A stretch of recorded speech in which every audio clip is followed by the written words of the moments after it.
What this woman found in the electric socket in her bedroom would freak out pretty much everyone. The plastic cover with tiny holes mostly dresses walls and remains unnoticed by people, but when this woman spotted a camera lens inside, she burst into tears, especially when she figured out why it was there. Woman finds camera in bedroom, bursts into tears when she figures out why. This woman called Amelia started living alone in this house just over a week ago. The house was large, much too large for her by herself. But when you love a place, you just love a place. She had to admit, though, that the home did scare her a bit at first. It all started with nightmares for the young Emilia.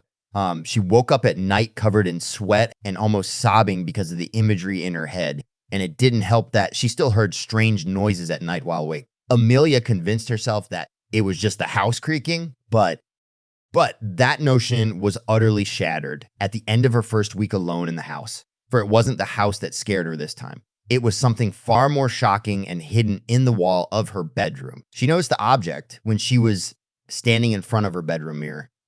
Amelia woke up early that Saturday. She suffered from nightmares again that night and wasn't able to sleep anymore after that. Better wake up and make the most of my day, she thought. But she spotted a red blinking light behind her when she started doing her makeup in front of the mirror. It came from an electrical socket in her bedroom wall, place she normally never paid any attention to. But maybe that was the point here. Confused, Amelia walked over to the wall and crouched next to the socket beside her bed. What the hell is this? She spoke out loud.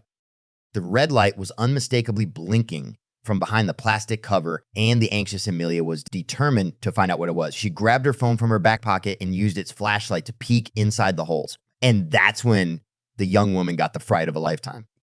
Amelia now saw what the red light was attached to, and the sight of it made her scream in a high-pitched tone. The flashlight app hit something solid, and its lens reflected the light back into Amelia's eyes. There was a camera behind this electrical socket. What was it doing here?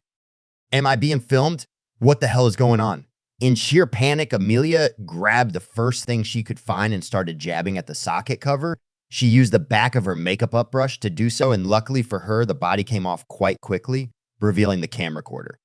It was a device used for filming. But why was it hidden inside her bedroom wall? Amelia inspected the machine thoroughly and concluded it was not filming at the moment. The batteries had gone empty, so the red light blinked, indicating the need for a battery change. But then she saw something else. The camera in her hand wasn't detached from the wall yet because a cable protruded from the back and led all the way back inside the bedroom wall. Was it feeding camera footage somewhere? The fact that someone was using this camera to watch her scared Amelia to her core? That notion made Amelia paranoid, and suddenly it felt like there were eyes on her everywhere. Were there more of these cameras hiding inside the house? It was a theory that she had to test because the chance of her being spied on made her feel extremely unsafe. Amelia started checking every plug in the home, and it didn't take her long to find a second spying device. Amelia spotted a second camera inside an electrical socket in the living room. It was the same model, and this one was still filming. This proved it. Someone had deliberately placed these devices inside her home and was watching her still. Without hesitation, Amelia unplugged the machine and inspected the other room. She hoped this was the last one, but deep inside, she knew better. Whoever did this was thorough and wouldn't stop there. And that gnawing feeling turned out to be true because a final camera still needed to be found. The last camera was discovered in the hallway. Amelia used a kitchen knife to pry open the plastic front cover. This time, Amelia headed to the sofa in her living room with all three cameras in hand. She placed the camera on the couch and started crying. "I need to call for help," she spoke softly. Amelia was freaking out at this point and knew she had to call the police. With trembling fingers, she pressed the emergency number and an operator answered. "Hello, is this the police? Hi, my name is Amelia Grover and spy cameras are hidden inside my house. Please come over. I don't feel safe." Amelia quickly explained the entire situation and urged the police to hurry, but the operator said that the closest vehicle was still a 30-minute drive away, and Amelia didn't want to wait that long. She asked them to come by anyway, but decided to investigate herself until they arrived. The young woman had to know what was going on and couldn't sit around while most likely being watched, but she headed over to the first electrical socket in her bedroom. There was some open space behind the area where the camera was situated, so Amelia started knocking on the wall. At that point, she realized that the entire area behind the headboard of her bed was hollow, just a thin layer of plaster covering a large empty space. Normally, Amelia was very calm and collected, but the tension in her body spurred her to do something crazy. She grabbed a broom from the corner of the room and with the top part of the handle, she punched a hole right through the thin layer of the wall. The plaster gave way quite quickly. And before Amelia knew it, a hole large enough for her to crawl through was created. Space behind the wall formed a narrow corridor between joining rooms. It was long, narrow, and high enough for her to crawl through. The cable she unplugged from the camera lay on the bottom and ran through this corridor. Amelia had no choice but to follow it and see where it went. So the nervous woman squeezed through and started following the mysterious cord. After following the cable for over 20 meters, she reached the outer wall of her house. The stone structure stopped here, but Amelia could see that the cable wasn't done yet.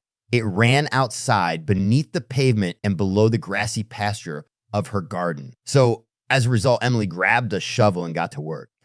Carefully, she stuck the shovel tip in her well-maintained grass field. Amelia dug up about half a foot of dirt and got rewarded with a familiar sight. She found the cable again, and after digging a long trench, she realized that the cable ran all the way into her garden shed. The shed was locked, and that's how she liked it. She never entered because it felt like a forbidden area to the young woman, but with the cable running inside of it, she had no choice. She had to find out the truth. Amelia returned to the house and grabbed the shed's key from the kitchen drawer. The key was turned, and Amelia had no idea what to expect once she made it inside. I promised never to use it. Sorry, she said, crying. Amelia didn't want to go inside because this place bore a painful memory. The shed was on her property, but the true owner was her husband. Reluctantly, she set her first footsteps inside the structure. The camera inside her home gave her no choice. And once she was fully inside the garden building, Amelia instantly saw what the cables were connected to. The shed's back wall was filled with monitor screens and some displayed stills of the home. It was a scary sight that confused the hell out of Amelia. A place was vacant of human life, but filled with technology. Besides the screens, the shed had multiple computers stacked on each other and a large desk with a keyboard in the center. And on one of the buttons, it rests me. Amelia started trembling, but she knew she wanted to learn more. So after a few seconds of hesitation, she pressed enter, and as a result, all the screens lit up at once. It made Amelia take a large step backward. Not because of what the screens did, but because of what they displayed. Amelia immediately burst into tears because the image displayed was that of her husband. It was the man she loved with all her heart, but the man she lost to illness just a little over a week ago. The pain of his demise still weighed heavy on her, and seeing his face brought it all up again. The house felt empty without his presence, and her first week alone, it was truly horrible. The nightmares were bad, and the creaking made it worse. But being confronted with his face on all those screens was maybe the most heartbreaking part. "What is this, honey?" she said while breaking down. Amelia didn't have long to sob, though, because shortly after she pressed the button, the face of her husband started moving. It was a pre-recorded message, and it was addressed to her. Her husband had already figured that Amelia would spot the cameras in their home and admitted that he was the one who placed them. He apologized for the scare she most likely would have gotten from discovering the cameras, but he told her he had a good reason for placing them around the house. The footage was meant to be part of this pre-recorded message and would play after her husband, Kenny, finished his explanation. Kenny talked about the last 6 months and how his illness got worse over time. They both knew that he did not have long for this world, and that was why he wanted to leave something behind for Amelia. He secretly placed the cameras in their home and recorded their last few months together. A sort of short documentary, if you will, Kenny explained. The cameras pick up on all their activity inside the house, where Kenny was forced to stay most of the time. It showed their lives together, the good times and the tribulations. Afterward, Kenny edited all of the footage together. Her husband's face disappeared from the screens and the home footage reappeared, but this wasn't the live feed she saw on the cameras. This was the footage her husband had already recorded and edited. The film was emotional and heartwarming, a true legacy of their love, and Amelia started crying. The cameras in Amelia's and Kenny's home were just there because he did not have time to remove them before his sad passing. At the end of the video, Kenny's face popped up again, and this time he had a new message for his loving wife, but she needed to go to a specific address for it. Amelia listened carefully and wrote down the address on a piece of paper that was lying around. It wasn't a location she knew. So after the recording ended, the widow stepped out of the shed pretty confused. At that moment, the police showed up on her doorstep, a bit latent with this information quite unnecessary. Amelia greeted them and said that their assistance was no longer needed. She wasn't in danger, and to prove it, she briefly explained the situation. Amelia explained her husband's bizarre gift and showed them the film's first part. The rest she kept to herself as she sent the police on their way. The house was empty again, police were gone, and her husband's film was over. It left Amelia with mixed emotions. He was happy to see the beautiful film he made, but was also sad it was over. She missed her husband and wanted to see more. But the unknown address he left her gave her hope. And the note did not just give Amelia an address. She wrote down something else during her husband's final message. He told her to drive to the location provided, and once she got there, Amelia needed to ask for someone named Bill. Yeah. So the next day, she went over there and did just that.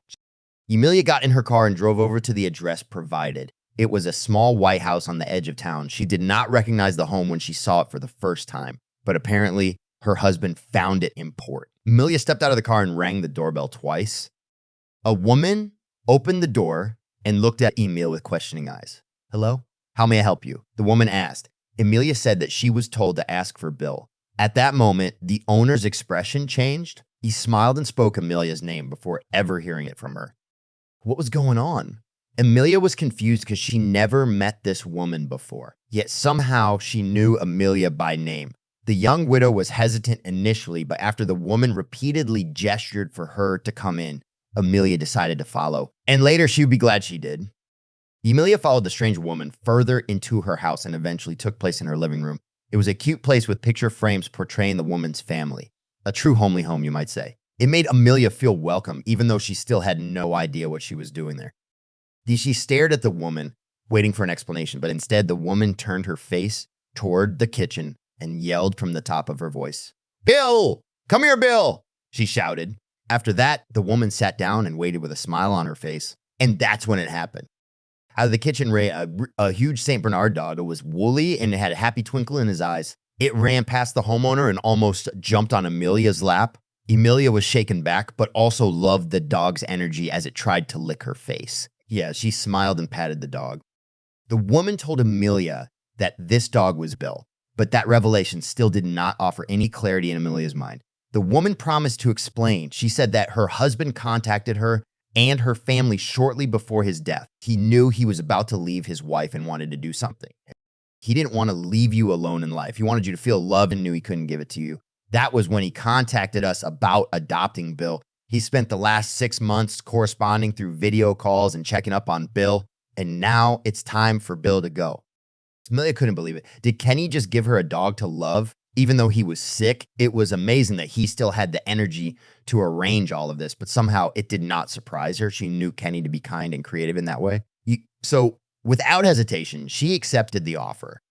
And immediately after getting home, she understood her husband Kenny's intention. The house felt less empty from the start, and Bill's positive energy and love gave her a much needed sense of joy again. Her husband was gone, but his spirit lived on inside his final present to her. After that, she never felt alone again.